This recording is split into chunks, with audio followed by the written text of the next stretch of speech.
नमस्कार दोस्तों, स्वागत है आपका हमारे YouTube चैनल मिथोलॉजी हिंदी पर। दोस्तों, यह तो हम सब जानते हैं कि महाकाव्य महाभारत में धृतराष्ट्र और गांधारी के 100 पुत्र हुए हैं, जिन्हें कौरव कहा जाता है। दुर्योधन, जो कि महाभारत के खलनायक थे, वे धृतराष्ट्र के ज्येष्ठ पुत्र थे।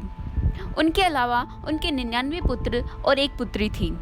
सबका जन्म एक साथ ही हुआ था, लेकिन एक साथ 100 पुत्रों को जन्म देना यह सामान्य बात बिल्कुल नहीं है। आखिर कैसे गांधारी ने एक साथ 100 पुत्रों को जन्म दिया? दरअसल यह मुमकिन हो पाया टेस्ट ट्यूब बेबी तकनीक की वजह से। चौंक गए ना आप कि कैसे उस समय में यह तकनीक विकसित थी? यह जानने के लिए हमारे वीडियो को पूरा जरूर देखिएगा। एक बार की बात है, महर्षि वेदव्यास हस्तिनापुर आए हुए थे। गांधारी ने उनकी बहुत सेवा की, जिससे प्रसन्न होकर उन्होंने गांधारी को वरदान मांगने को कहा। गांधारी ने अपने पति के समान ही बलवान 100 पुत्र होने का वरदान मांगा। समय बीता और ऋषि के बताए अनुसार गांधारी को गर्भ ठहरा और वह 2 वर्ष तक पेट में ही रहा। इससे गांधारी घबरा गई और उसने अपना गर्भ गिरा दिया। उसके पेट से लोहे के समान एक मांसपिंड निकला। महर्षि वेदव्यास ने अपनी योग दृष्टि से यह सब देख लिया और वे तुरंत गांधारी के पास आए।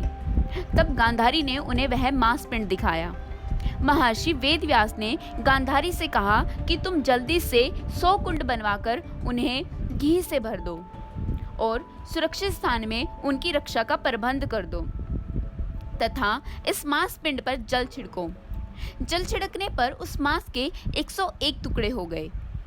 व्यास जी ने कहा कि अब इन मांस पिंडों के 101 टुकड़ों को अलग अलग घी से भरे कुंडों में डाल दो और इन कुंडों को अब 2 साल के बाद ही खोलना। इतना कहकर महर्षि वेदव्यास तपस्या करने हिमालय पर चले गए। 2 साल बीत जाने पर उन्हीं मांस पिंडों से 100 पुत्रों तथा एक पुत्री का जन्म हुआ और इस प्रकार पहली बार टेस्ट ट्यूब बेबी तकनीक से बच्चों का जन्म हुआ। उन कुंडों से सबसे पहले दुर्योधन और बाद में गांधारी के 99 पुत्र तथा एक कन्या उत्पन्न हुई और गांधारी को एक साथ 100 पुत्रों की प्राप्ति हुई। इन्हीं 100 पुत्रों को कौरव बोला जाता है। अगर आपको यह वीडियो अच्छा लगा हो तो हमें कमेंट करके ज़रूर बताएं। साथ ही लाइक और शेयर करना ना भूलें। चैनल पर नए हैं तो इसे सब्सक्राइब करें। तो देखा आपने टेस्ट ट्यूब बेबी तकनीक कितनी पुरानी है। धन्यवाद।